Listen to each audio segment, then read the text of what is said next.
Is jy opgewonde oor ons koning? Amen. Jou geliefdes, ek wil volgende so half begin. Ek weet nie. Wat is nou?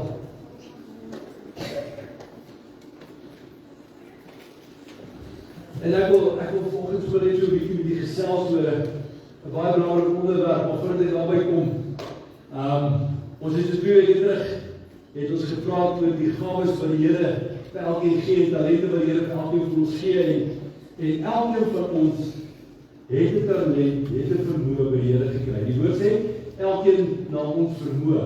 Sê gou vir jou langs jou, jy het 'n gawe en 'n talent gekry. So elkeen van ons het gekry, en ons het nodig om rentmeesterskap daarop uit te oefen. Inteendeel, Jesus kom en hy sê dan in Johannes 4:34, sê hy vir ons, my voedsel is om die wil te doen van hom wat hy gestuur het en sy werk te volbring. So wanneer ons die wil van God doen, wanneer ons die wil doen van die Vader, en sy werk volbring, dis dan wanneer ons geestelik gevoed word, en daarin is wat Jesus se vervulling, sy vergenoegdheid en sy persoonlike versadiging was. En as ons dan nou kyk so vinnig, dit beteken dat Jesus was 'n rentmeester. Jesus het nie net aangegaan nie, hy dit wat die Vader hom gegee het hy voldoen, het hy volbring. En so het ons dan ook in Matteus 25 het ons gelees van die gawes en die talente wat die man ontvang het, en elkeen na sy vermoë. So dit beteken almal het nie dieselfde gekry nie. So elkeen het na sy vermoë sekere gawes gekry en wat ons mee moet werk, en as ons dit gebruik, dan vermenigvuldig, dan word dit meer, maar as ons dit nie gebruik nie, verloor ons dit. So dit is belangrik dat ons die talente en die vermoëns wat die Here ons gegee het, dat ons dit wel gebruik. So ons is geroep om 'n fontein te wees, en nie 'n draai nie. Verlede week het ons gepraat oor 4 vriende, wat hulle maat deur die dag gebreek het, hulle maat laat afsak het, en daai 4 vriende het gekom en toe Jesus hulle geloof sien. Toe was Jesus verwonder, en op grond van hulle geloof het Jesus daai vriende genees. Nou volgende wil ek dus 'n bietjie verder gaan, en ek kom met julle praat, ons het oor 2 weke, is dit Paasnaweek. Wie sien uit op Paasnaweek?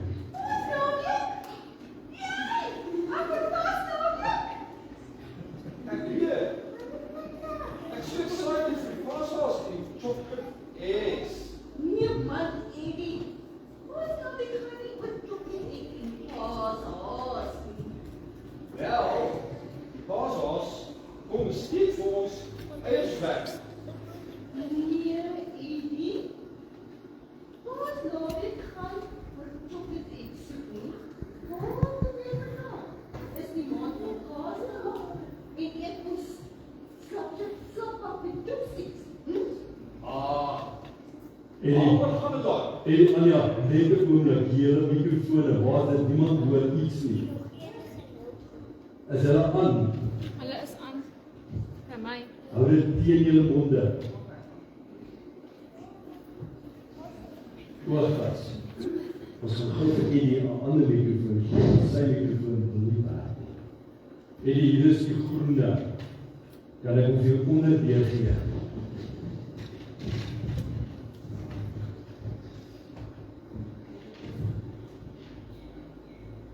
Daar's hy, Eddie is hier aan.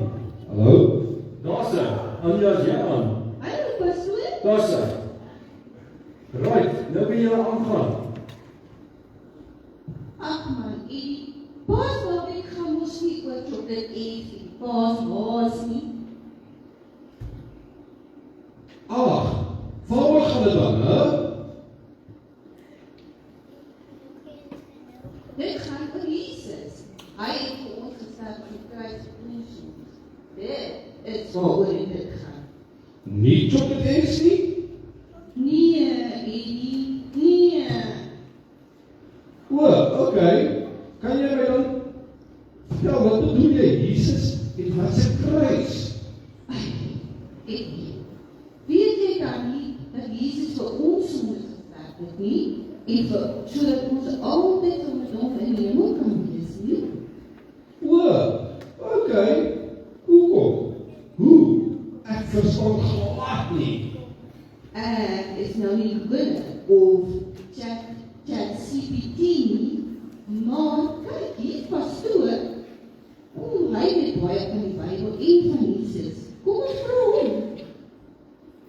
Maar sê net eers vir my, Anja, ek het jou klaar môre gesê, en ek het gehoor te sê, maar nie, van waar het jy, wie is jy?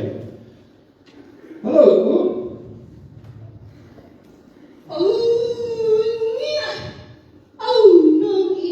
Dit is nie oom nie, dit is pastoor. Ekskuus, oom pastoor. Ek is Ellie. Ek gaan saam Anja skool doen. Sy het gesê, ek moet sonskool toe kom saam met haar. Doe maar, Ellie, jy kan maar sê oom ook. Ek is 'n oom ook. Ek is bly jy het saam met haar gekom, jy is baie welkom, Ellie. Dankie oom. Ek bedoel oom pastoor. Pastoor? Ek het nou eintlik vir u vertel waaroor Paasnaweek gaan. Maar ek het al die antwoorde nie. Kom pastoor, ons asseblief 'n bietjie help. Ja, verseker, wat wil julle tweeetjies weet? Oom pastoor, Anja sê dit gaan oor Jesus. En ek kruis, ek dink soos sy gesê. Ja, Eli, Jesus het vir ons aan die kruis gesterf vir ons almal se sondes. Dit is reg, Anja. Weet julle maatjies waaroor gaan Paasnaweek? Ja, ek hou daarvan. En weet julle wat het Jesus aan die kruis gedoen? Okay, gaan ons gou vir hulle verduidelik wat het Jesus gedoen. Dankie. Nou ja, julle, die Bybel sê dat God het die mense so lief gehad. So Ellie, die Bybel sê God het jou so lief gehad. In Johannes 3:16 sê hy dat hy sy enige gebore seun gegee het sodat elkeen wat in hom glo nie verlore mag gaan nie, maar die ewige lewe kan hê. En dit is al in Lukas 19 vers 10 en dis nog 'n Bybelvers in die Bybel. Ellie, want ek weet jy weet nie wat die Bybel nie, hè. Nou, daar staan dit ook geskryf, want die seun van die mens, dit is Jesus, het gekom om te soek en te red wat verlore gaan. Jy sien, Jesus het self gekies om vir ons te sterf. Pastoor, maar Jesus het gesterf op my sonde ook. Want my ma sê, ek is soms bietjie stout. Ja, Ellie, Jesus het ons sterf vir ons almal se sonde. Jy sien, die probleem is dat ons dink ons lewe reg, maar in die proses maak ons foute. En wanneer ons foute maak, dan word dit sonde genoem. En veral as dit slegte foute is, word dit sonde genoem. En dit is dan juist hoekom Jesus moet sterf het aan die kruis, omdat hy ons sonde op hom geneem het. En in Handelinge 4 vers 12 sê Petrus dat daar is geen ander naam, daar is geen ander manier wat ons gered kan word. Juist as deur Jesus, juist vir dit wat Jesus vir ons aan die kruis gedoen het. Yes, my sout goed wat ek doen, vergewe Jesus elke dag. Dis reg, jy selfs jou soute goed, vergewe die Here. Maar, dit is nie 'n bietjie nou die aansluit wees nie, hoor. Ek kon jy moet nog steeds een keer soek wees en Jesus te volg. En onthou, as jy verkeerd gedoen het, Jesus te vra om jou te vergewe en jammer te sê, en ook jammer te sê in al die mense vir wie jy verkeerd gedoen het. Dis reg, Anja. Jy so reg, jy slaan nie die spyker so op die kop. Dit beteken nie, omdat Jesus ons vergewe het, ons kan maar net leef soos ons wil. Maar dit is nog steeds nodig om verantwoordelik te leef en reg te leef. Hoekom het hulle Jesus dan gekruisig? En het hy dan iets verkeerd gedoen? Nee, Anja, Jesus het niks verkeerd gedoen. Jy sien, die probleem was, dat die mense het verwag dat 'n Messias moes kom, en hy moes 'n koning wees, wat hulle sou verlos van die Romeine. So hulle was reg gewees, hulle het hulle self voorberei, dat daar 'n aardse koning moes kom. En toe kom Jesus, en Jesus het nie gekom om 'n aardse koninkryk neer te sit nie. Nee, hy het gekom om 'n hemelse koninkryk te vestig, en vir ons te sterf aan die kruis. En omdat hy dan nou nie 'n aardse koninkryk gevestig het nie, was hulle kwaad vir Jesus, en sommige was jaloers en het hulle hom gehaat, omdat hy die waarheid gepraat het, en hy die verkeerde wat hulle gedoen het Jesus vir hulle openbaar. En daarom het hulle hom gejok, het hulle leens vertel, julle weet mos wat is leens, né, Anja? Ja. Hulle het leens vir Jesus vertel, en sodoende het hulle Jesus dan onskuldig aan die kruis vasgeslaan. Okay, ek sien. Wat het hulle nou met Jesus gedoen? Hulle het Jesus aan die kruis vasgesit. Hulle het hom eers gevangen geneem. Hy is verraai deur een van sy disippels. Toe het hulle hom baie wreed en onregverdig behandel en hulle het hom geslaan. En hulle het 'n doringkroon op sy kop gesit. So dit was glad nie lekker geweest nie. En weet jy, die Bybel praat daarvan ons jare terug. So baie lank voordat dit gebeur het, was daar 'n profesie uitgelees dat dit sou gebeur, as ons al gelees in Jesaja 53, vers 4 tot 5, lees ons nogtans, het hy ons krankhede op hom geneem, en ons smarte, die het hy gedra, maar ons het hom gehou vir een wat geplaag, deur God geslaan en verdruk was. In vers 5 sê hy, maar hy is ter wille van ons oortredinge deurboor, ter wille van ons ongeregtighede is hy verbrysel. Die straf wat vir ons die vrede aanbring was op hom, en deur sy wonde het daar vir ons genesing gekom. Wat? Sjoe, was hy dan nie bang nie? Anja, ja, Jesus was seker bang. En ons lees hoe Jesus in die tyd van Getsemane gevra het dat die Vader die beker, as dit sy wil is, daardie beker, by hom moet laat verbygaan, want die Vader sou Jesus verlaat het. So terwyl Jesus aan die kruis gehang het, en Jesus dood is, aan die kruis, het die Vader sy gesig weggedraai van Jesus. En Jesus was bang daarvoor. Jesus het so baie gegaan vir ons. Hy is eintlik amazing. Hoekom het Jesus aan die kruis gesê, dit is volbring? Wat beteken dit? Anja, toe Jesus gesê aan die kruis, dit is volbring, het hy gesê dat dit wat hy moes doen, is klaar. Met ander woorde, hy het die volle prys vir elkeen van ons betaal. Anja, vir jou, en vir jou, vir mamma en papa, vir elkeen van ons wat volgedier is. Hy het die volle prys klaar betaal. Daar is niks meer wat ons kan doen om die werk wat Jesus aan die kruis gedoen het, meer volledig te maak. En toe hy gesê dit volbring, het beteken, Jesus het klaar, finaal die prys betaal. Wauw, pastoor. Is dit hoekom ons nagmaal het, pastoor? Ja, Anja, dit is presies hoe ons nagmaal het. Wanneer ons nagmaal gebruik, onthou ons wat Jesus ons aan die kruis gedoen het. Wanneer ons daardie broodjie eet, dan herinner ons aan sy liggaam, wat vir ons aan daardie kruis breed uitmekaar geruk is. En wanneer ons die sap drink, die druiwesap, dan herinner ons aan sy bloed wat vir ons gevloei het, dat hy ons daarin vrygemaak het. As gevolg van sy liefde, 1 Korintiërs 11 vers 26, kom Paulus en hy herinner ons juist, hy sê, want so dikwels, as julle hierdie brood eet, en hierdie beker drink, verkondig julle die dood van die Here, totdat hy kom. So, as ons nagmaal gebruik, dan verkondig ons weer dat Jesus gekruisig is, dat hy vir ons sy liggaam gegee het, en sy bloed vir ons gevloei het. So, hy het opgestaan. Wanneer het dit gebeur? Wacht, Jesus het opgestaan uit die dood? Ja, Jesus het opgestaan uit die dood. 3 dae nadat hy aan die kruis gesterf het, daardie Sondagoggend het Jesus uit die dood uit opgestaan. Het hy die doeke opgerol, wat nogal amazing is, daardie kopdoek wat opgerol is, beteken dat hy weer kom. So ons weet dat Jesus het opgestaan, daar die 3de dag nadat hy gekruisig is. Wauw, dis cool.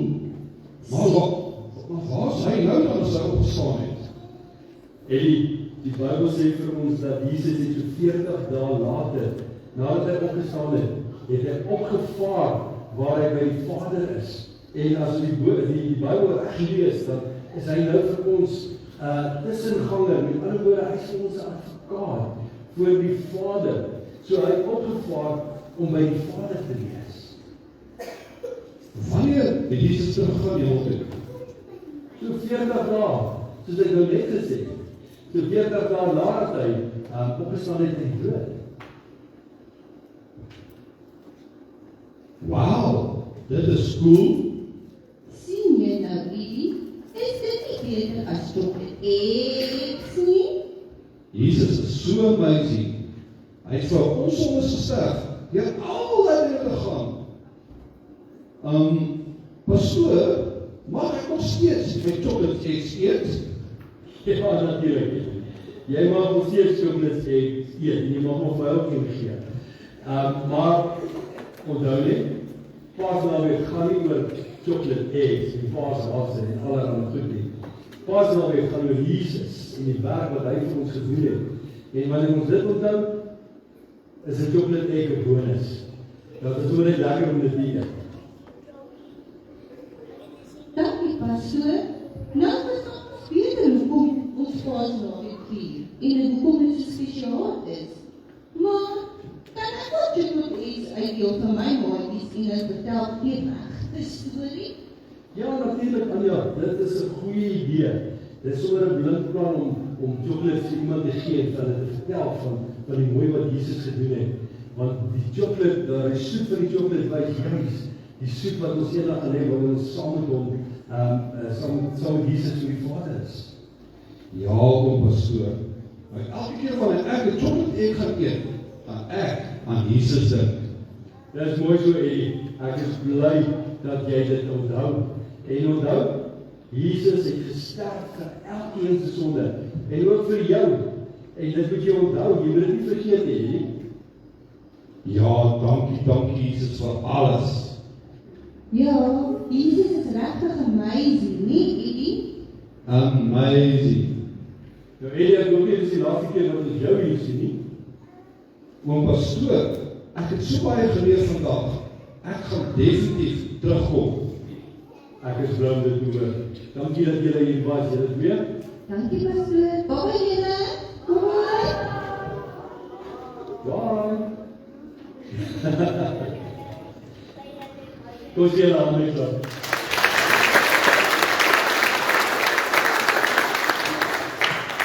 Geliefdes, ons vergeet so maklik, maar oor alles gaan.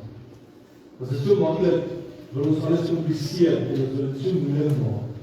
Maar die werklikheid is baie eenvoudig. Jesus het gesterf vir my en vir jou. Omdat hy gedink het ons is dit werd. Elkeen van ons. So sy liefde was nie verniet nie. Dit wat hy gedoen het aan die kruis was nie verniet nie. Ons wil dit baie kompleks maak, ons wil dit baie kompliseer. Maar die realiteit is, toe Jesus gesterf het aan die kruis, was dit juist vir elkeen van ons. En ons het nodig om dit te onthou. Wanneer ons kom by Paasnaweek, ons onthou, hy het vir ons gedoen. En hoekom? Sodat ons kan lewe. Sodat ons hoop kan hê in die dag wat ons is. Sodat ek en jy elke probleem aan sy voete kan neerlê. Weet jy, ons het baie keer die gedagte dat ons net seker goed vir Here kan gee. En ek het al baie keer gehoor hoe ouens praat van die man daarbo en die vader daarbo en die persoon daarbo. En ek wil vir jou sê, maar God is nie die man daarbo nie. Hy is nie die pa daarbo nie. Hy is die pa wat is sy gees in ons harte doen. En wat elke dag by ons wil wees. So hy ken ons uitdagings, hy ken ons hartseer. Daar waar jy vanoggend dalk by jou huis gesê, Here, ek weet nie hoe om hierdie probleem op te los nie. Weet jy, hy weet klaar van daardie probleem. En ons kan hom maar deel maak van daardie probleem. So die dag toe ons aan die kruis gesterf het, was dit nie net om in die geskiedenis iets op te skryf nie, maar was dit vir my en vir jou, sodat ek en jy in sy volheid en sy heerlikheid kan lewe. So daarom, al jou siekte kan jy vir hom gee. Jou bekommernis kan jy aan hom gee. Jou verlange kan jy aan hom gee. En ook jou verleentheid. Nou weet jy wat beteken verleentheid? Dit beteken as jy iets doen waarom jy Engels skakel daarna. Selfs dit kan ons vir die Here gee. Hy ken alles. Hy weet alles. En hy woon in ons en hy skak dit as saam met ons. So moet dit nooit vergeet nie. Omdat hy leef, het ons gemorgen. Dis die eenvoud van die evangelie. Jesus het mens geword. Hy het gesterf aan die kruis. Hy uit die dood oor my uit opgestaan. En hy sit aan die regterhand van die Vader, waar hy vir my en vir jou elke dag intree, en hy woon in ons deur sy Heilige Gees, waardeur hy ons versterk, waardeur hy ons help, en waardeur hy elke dag saam met ons is. Baie eenvoudig, maar dis die waarheid. Moet dit nooit vergeet nie. Kom ons bid saam. Here, baie dankie dat ons vanoggend hierdie waarheid kan weet. Here, dankie dat ons dit vanoggend deur die eenvoud van 'n podcast aan ook wil demonstreer en daaroor praat. Dit is so kosbaar. Here, ons dankie vir manne en vroue wat opstaan en vir die werk en betrokke is by ons kinderkerk. En ek wil bid, Here, dat U elkeen wat hier is, Here, dat ons net in ons harte weer eens net daardie waarheid sal vasmaak. Here, dankie dat U vir ons aan die kruis gesterf het. Dankie, Here, dat U liefde vir ons, Here, nooit verander nie. Here, maar dat U liefde vir ons elke dag vasstaan. En ons wil bid, Here, elkeen wat hier is, Here, dat U vir ons net weer eens opnuut daardie sekerheid, daardie vastigheid, daardie volheid, Here, van dit wat U aan die kruis gedoen het, net in ons harte weer sal ervaar. En ons sê vir U dankie daarvoor. Hou U ons vas in U hand, en U krag en U genade is ons gered. In Jesus kosbare naam. Dankie, Here. Amen.